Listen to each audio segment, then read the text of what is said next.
우리 신앙생활을 처음 할 때는 주로 자신만을 위해서 기도해요. 그러나 믿음이 성숙해지면 남을 위해서도 기도하게 됩니다. 그래서 교회를 위해서도 기도하고 담임 목사님 위해서도 기도하고 여러 성도들을 위해서도 기도하고 나라와 민족을 위해서도 기도하게 됩니다. 그게 있어야 초보를 면하게 되는 거죠. 하나님께서 남을 위한 기도, 즉 중보 기도를 하게 하십니다.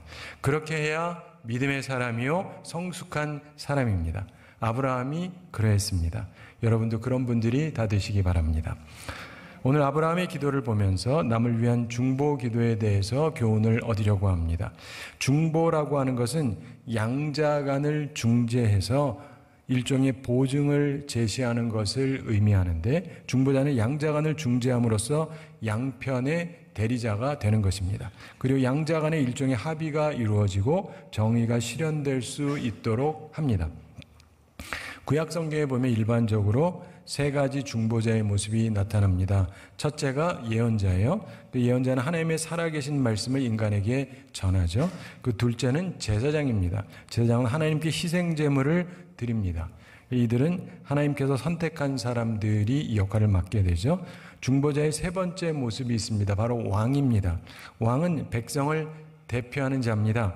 그래서 그 백성들은 그로 인해서, 즉 왕 때문에 축복을 받거나 저주를 받았습니다. 이 세 가지 중보자의 모습을 모두 갖춘 분이 바로 메시아이신 예수 그리스도이십니다.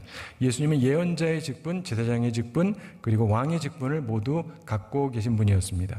근데 중보기도라고 하는 것은 기도로 양자간을 중재하는 것이거든요. 하나님과 사람 사이에서 기도하는 것입니다. 그래서 양자간의 일종의 합의가 이루어지고 정의가 실현될 수 있도록 기도하는 것입니다. 이토록 중요한 일을 과연 누가 할 수 있는 건가 생각해 볼 필요가 있습니다.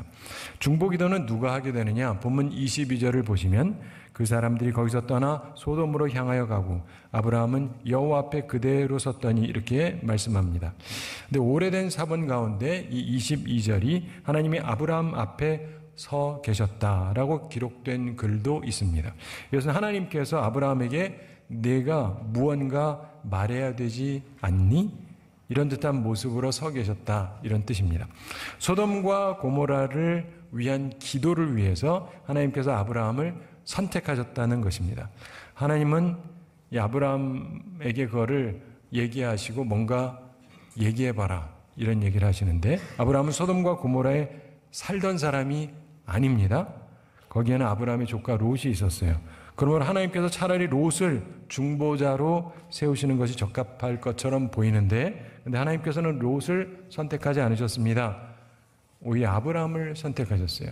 하나님께서 우리를 중보기도에 초청하시면 참으로 감사한 일이요 명예로운 일이라는 것을 기억해야 합니다. 자, 그러면 언제 중보기도해야 되느냐?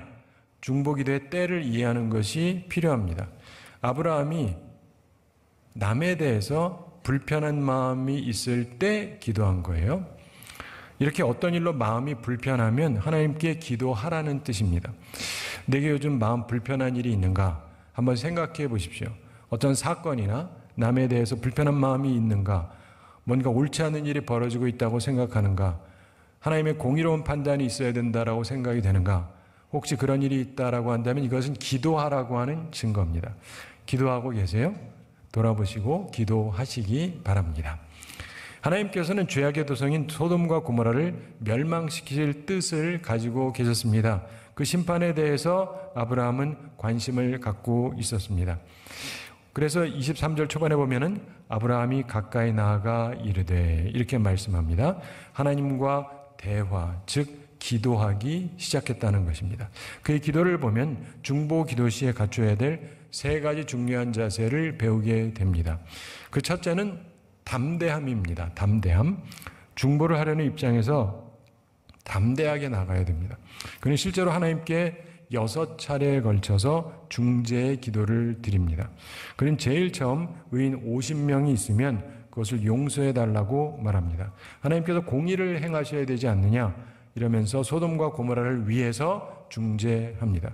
하나님께서 만약 의인 50이 있다면 그들을 위해서 온 지경을 용서하시겠다고 26절에서 말씀하십니다. 그러자 아브라함이 그 다음에 5번에 걸쳐서 그 중재를 번복을 해요. 그래서 총 6차례에 걸친 중재를 하는 것입니다. 아브라함이 하나님 편에서 양보를 좀 더 하실 수 있는지를 보기 위해서 5명이 부족하면 어찌하시겠느냐 이렇게 28절에서 묻습니다. 하나님께서 45명으로도 멸하지 않겠다고 하시니까 아브라함이 또 번복을 해요. 40명이시면 어떻게 하시겠습니까? 이렇게 29절에 묻죠. 그때 하나님께서 40명이라도 양보하겠다고 하십니다. 그러자 아브라함이 3번째로 번복을 합니다. 혹 30명이면 어쩌시겠느냐고 이렇게 30절에 묻습니다. 이번에도 하나님께서 멸하지 않겠다고 말씀하십니다. 그러자 아브라함이 4번째로 다시 번복을 해요. 그러면서 20명이면 어찌하시겠습니까? 이렇게 31절에서 묻습니다. 그러자 하나님께서 이번에도 멸하지 않겠다고 하십니다. 마지막으로 아브라함이 자신의 첫 제안을 5번째 번복하는 제안을 합니다. 10명의 의인이 있으면 어찌하시겠느냐 이렇게 묻습니다. 그러자 하나님께서 10명이라 할지라도 멸하지 않겠다 이렇게 32절에서 말씀하십니다. 우리도 중보 기도를 드릴 때 담대하게 기도해야 됩니다. 사실 우리가 담대하게 기도하는 이유는 하나님께서 선한 분이심을 알기 때문입니다. 아브라함처럼 중보 기도 시에 담대하게 기도할 필요가 있습니다. 중보 기도 시에 기억해야 될 2번째 중요한 자세, 그것은 겸손입니다. 겸손함. 어떤 분들은 너무 담대함이 지나쳐서 교만해요. 심지어는 불경스럽까지 합니다.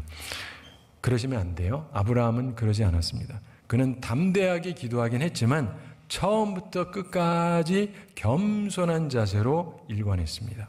아브라함은 특별히 자신이 제시했던 숫자를 번복할 때 무작정 담대하게 구한 게 아닙니다. 매우 겸손하게 주님께 간구했습니다.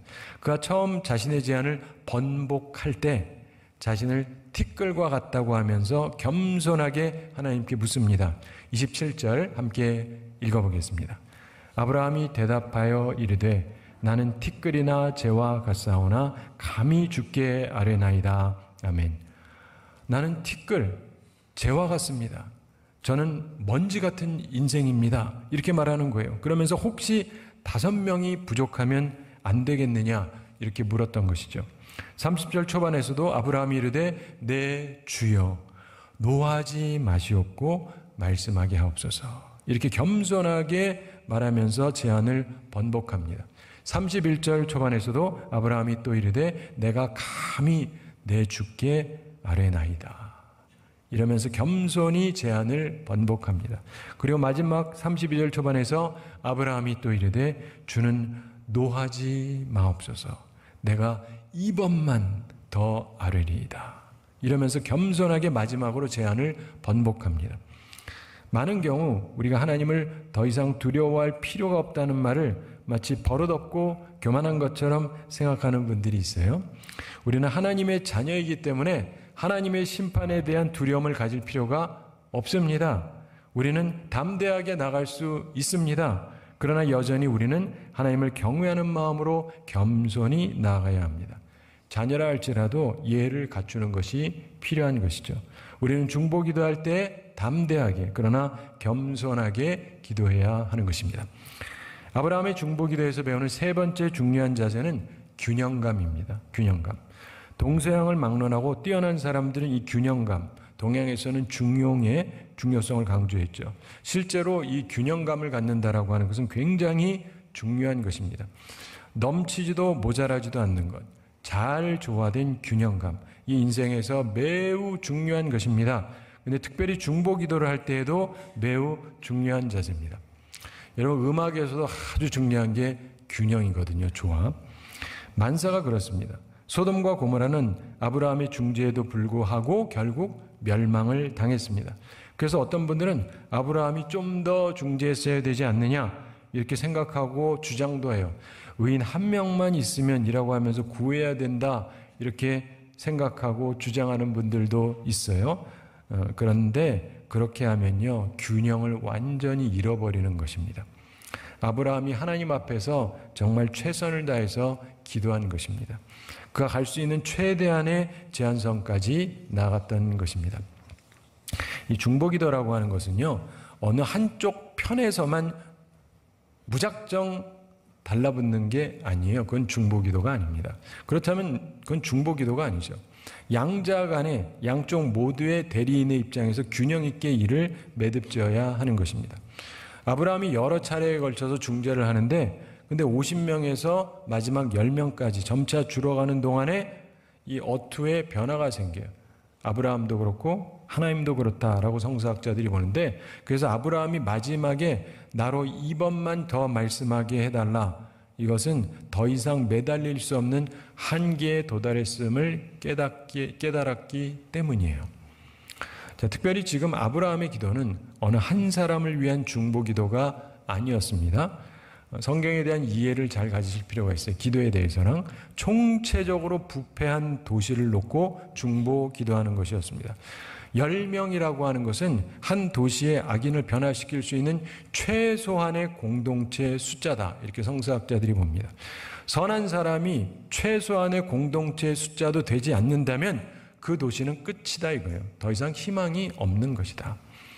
선악이 공존하는데 반반인 경우, 이런 경우가 아니에요. 이미 악이 너무 성한 곳입니다. 그런 곳에 이 도시를 변화시킬 수 있는 최소한의 공동체도 없으면 더 이상 중재를 할 수 없는 것입니다. 특별히 에스겔서 14장에 보면 이것을 잘 설명해 주는 귀중한 말씀이 있습니다. 에스겔서 14장을 찾아보시면 13절과 14절에서 하나님께서 이렇게 말씀하십니다. 인자야, 가령 어떤 나라가 불법을 행하여 내게 범죄함으로 내가 손을 그 위에 펴서 그 의지하는 양식을 끊어 기근을 내려 사람과 짐승을 그 나라에서 끊는다 하자.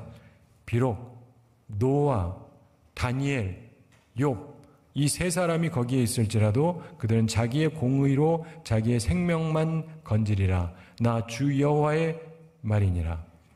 이 말씀이 무슨 말입니까? 불법한 나라에 3명의 대단한 의인이 있어가지고는 안 된다는 거예요. 여러분, 노아가 누굽니까? 온 세상을 홍수로 멸망시킬 때 구원받은 사람이에요. 다니엘의 경우 이스라엘의 회복을 위해서 기도하고 응답받은 사람이죠. 사자굴에서도 살아나고, 욥은 하나님께서 정말 자랑스럽게 생각하던 당대의 의인이었습니다. 그런데 이런 대단한 의인 3명이 함께 있어도 불법한 나라의 멸망을 돌이킬 수 없다. 이게 하나님의 말씀이에요. 하나님의 단호한 입장이 에스겔서 14장에 3번이나 더 나타납니다. 거의 16절에서 말씀합니다. 비록 이 세 사람이 거기에 있을지라도 나의 삶을 두고 맹세하노니 그들도 자녀는 건지지 못하고 자기만 건지겠고 그 땅은 황폐하리라. 주 여호와의 말씀이니라. 그들 자녀도 건지지 못한다고 하십니다. 18절에서도 다시금 비록 이 세 사람이 거기에 있을지라도 나의 삶을 두고 맹세하노니 그들도 자녀는 건지지 못하고 자기만 건지리라. 나 주 여호와의 말이니라. 그리고 20절에서 다시 선언하십니다. 비록 노아, 다니엘, 욥이 거기에 있을지라도 나의 삶을 두고 맹세하노니 그들도 자녀는 건지지 못하고 자기의 공의로 자기의 생명만 건지리라. 주 여호와의 말씀이니라. 하나님은 공의로우신 분이에요. 물론 사랑의 하나님이시기도 합니다. 그러나 무한정 마음대로 구해서는 안 됩니다. 물론 이런 일에 대한 유일한 예외가 있습니다. 바로 우리 주 예수 그리스도입니다. 한 사람으로 구원을 얻는 것은 예수 그리스도 이외에는 없습니다. 천하에 다른 이름이 없다. 이렇게 성경이 분명하게 선포합니다. 따라서 우리에게 예수 그리스도께서 함께 계신다는 것은 정말 귀한 것입니다. 믿으시죠? 네. 우리는 아브라함처럼 담대하게, 그렇지만 겸손하게 그리고 균형 있게 중보기도를 드려야 합니다. 중보기도는 하나님 앞에 행패 부리는 게 아니에요. 그런 면에서 아브라함은 참으로 귀중한 사람이었습니다. 일반적으로 중보기도를 하면 응답을 잘 받습니다. 그러나 때로 응답 안 되는 경우도 있습니다. 즉 내 의도대로 되지 않는 경우도 있어요. 그런 면에서 중보 기도는 응답의 여부가 좋은 기도인가를 판단하는 기준이 아닙니다. 사랑하는 성도 여러분, 이 중보 기도는요, 그 응답 여부에 따라서 모든 걸 결정하는 게 아닙니다. 아브라함은 소돔과 고모라를 위해서 기도했죠. 그래서 어떻게 됐습니까? 근데 멸망했잖아요. 아브라함의 기도가 응답받지 못했다, 이렇게 볼 수 있어요. 이거를 변호하고 싶은 분들은 이런 얘기를 합니다. 보기에 따라서 아브라함의 기도, 근본적으로 응답받았다고 할 수 있다. 그가 말한 부분은 다 지켜졌으니까. 그렇게 하죠. 그리고 또한 그의 조카 롯, 그리고 그의 두 딸도 구원을 받았습니다. 그러므로 하나님의 은혜를 입은 것이 사실입니다. 그러니까 응답받았다 그러는데, 근데 사실은 표면적으로 보면 소돔과 고모라를 구하지는 못했잖아요. 그러니까 응답받지 못했다고 할 수 있습니다. 그런데 그의 조카 롯을 보면은요, 그가 도시에서 도망 나오면서 소알이라고 하는 작은 도시가 있는데 조기는 좀 멸하지 말아달라 이렇게 부탁을 합니다. 그래서 어떻게 됐어요? 응답을 받았습니다. 아, 참 이상하지 않아요? 표면적으로 롯의 기도는 응답을 받았어요. 아브라함의 기도는 응답받지 못했어요. 그럼 누가 낳은 사람이에요? 헷갈려라 갑자기. 자, 아브라함의 기도는 참으로 위대한 기도였습니다. 롯과 아브라함은 비교 상대가 안 됩니다. 따라서 이걸 기억하셔야 돼요. 중보 기도는 원하는 대로 응답되느냐, 이 응답 여부에 그 무게가 실리는 게 아닙니다. 오히려 중요한 것은 기도의 결론에 순종하는 데에 있는 것입니다. 자, 그렇다면 응답받지 못하더라도 중보 기도 해야 하나요? 그래요, 해야 됩니다. 응답받지 못하는 중보 기도에도 다 이유가 있습니다. 우리가 꼭 기도를 해야 되는데 응답받지 못하는 기도를 뭐하러 하느냐 이렇게 되묻고 싶은 분도 있으실 거예요. 그러나 아브라함이 그랬듯이 여러분 마음속에 어떤 일로 인해서 불편함이 있으시잖아요. 기도하셔야 돼요. 왜냐하면 하나님께서 이러한 기도를 통해서 기도하는 나에게, 그 사람에게 유익을 주려고 하시는 거예요. 응답되지 않는 중보기도를 통해서 우리가 아주 중요한 유익을 얻습니다.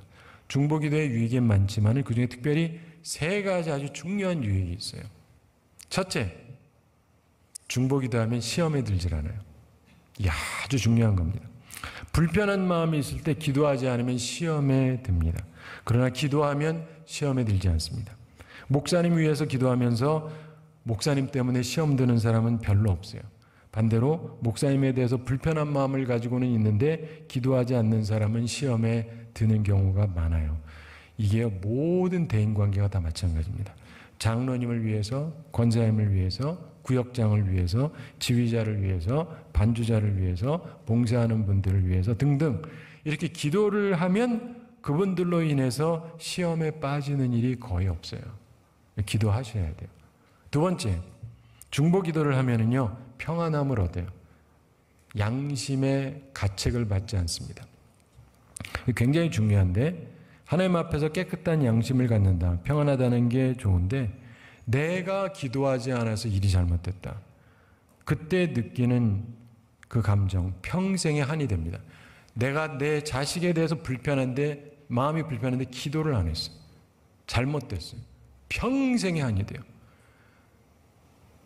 하여간 내가 기도를 해야 되는데 안 했다. 평생의 한이 돼요. 양심의 가책을 받지 않는다. 이 말은 한을 남기지 않는다는 말이에요. 내가 부모님이 계시는데 돌아가실 병에 걸렸어요. 그럼 기도를 해야죠. 기도 안 하는 분들은요, 한이 남아요. 기도하는 분은 한이 남지 않습니다. 충분히 기도하면 한이 남지 않아요. 제가 젊었을 때 저희 아버님을 굉장히 존경했는데, 아버님이 목회하시면서 좀 힘드셔가지고 미국에서, 한국은 평안했는데 제가 3년 9개월을 저녁을 금식하면서 기도했습니다. 그리고 아버님께서 돌아가실 쯤 해가지고 2주 동안을 제가 계속 금식을 했었는데, 금식해서 어떻게 됐느냐, 더 빨리 돌아가셨어요.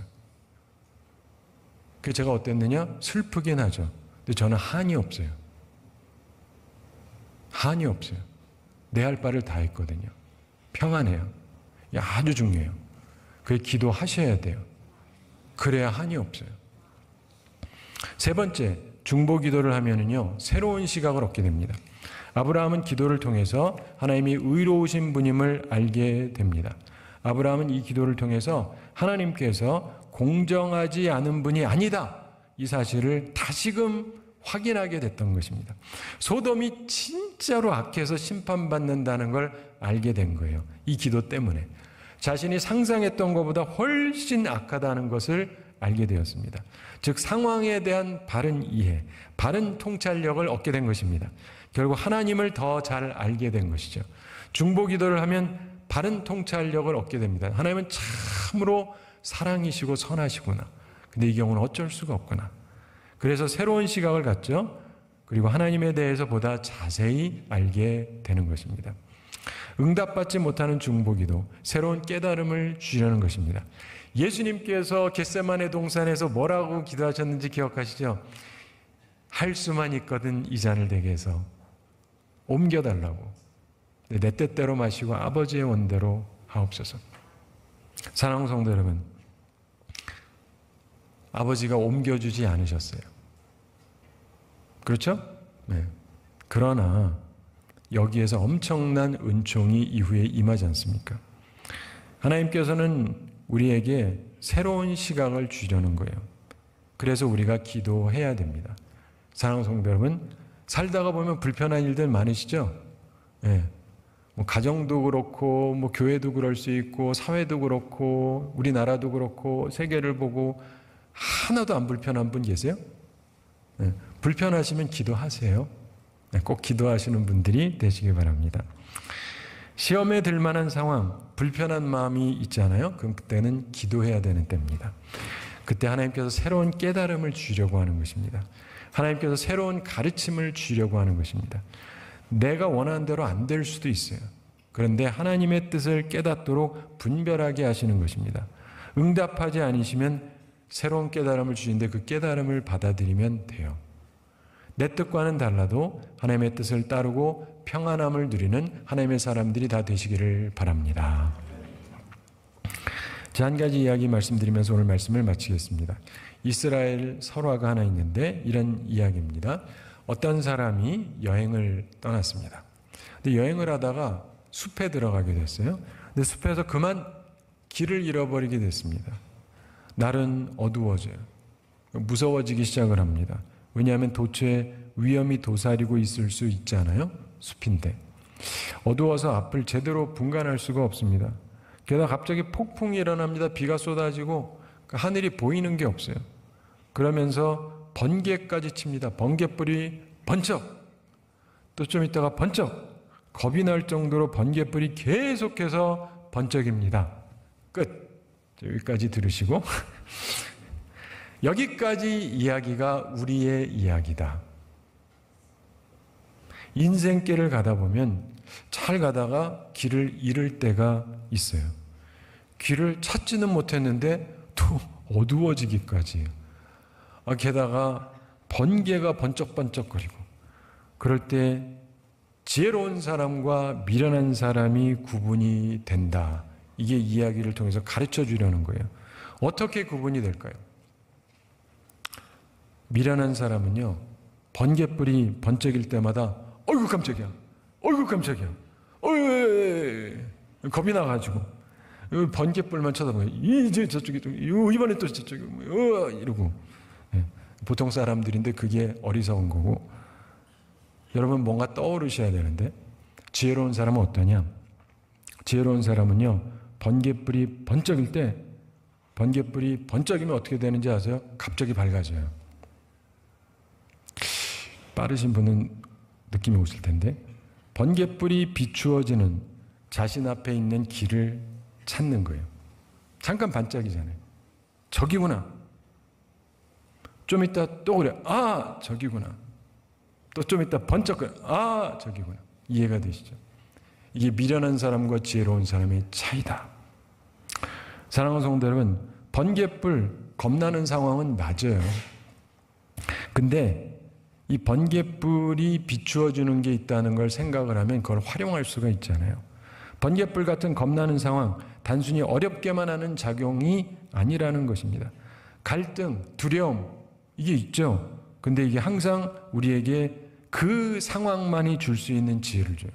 번개불이 번쩍였기 때문에 보여지는 게 있거든요. 근데 그거를 깨닫지 못하는 사람은 계속 인생이 두려울 뿐이에요. 하나님이 가르쳐줘도 겁나요. 또 가르쳐줘도 겁나요. 또 가르쳐줘도 겁나요. 가르쳐 주시는 줄도 몰라요. 그리고 계속 두려워하고 겁내다가 인생 끝냅니다. 사랑하는 성도들은 그러지 않기 위해서 중보 기도할 줄 아는 우리가 되기를 바랍니다. 아브라함처럼 마음이 불편함이 있을 때 기도해야 됩니다. 담대하게, 겸손하게, 그러면서 균형 있게 기도하셔야 돼요. 하나님의 뜻이면 그 기도는 분명히 응답이 될 것입니다. 그리고 그렇지 않다면 우리에게 평안을 가져다 줄 것입니다. 기도하는 자에게 하나님께서는 인생을 새롭게 보는 시각을 주세요. 지혜를 주십니다. 하나님 안에서 평안하게 하십니다. 바라기는 힘써 중보기도함으로 하나님의 시각으로 세상을 바라보는 지혜를 가지고 평안함을 소유하며 살아가는 우리 모두가 되기를 우리 주님의 이름으로 축원합니다.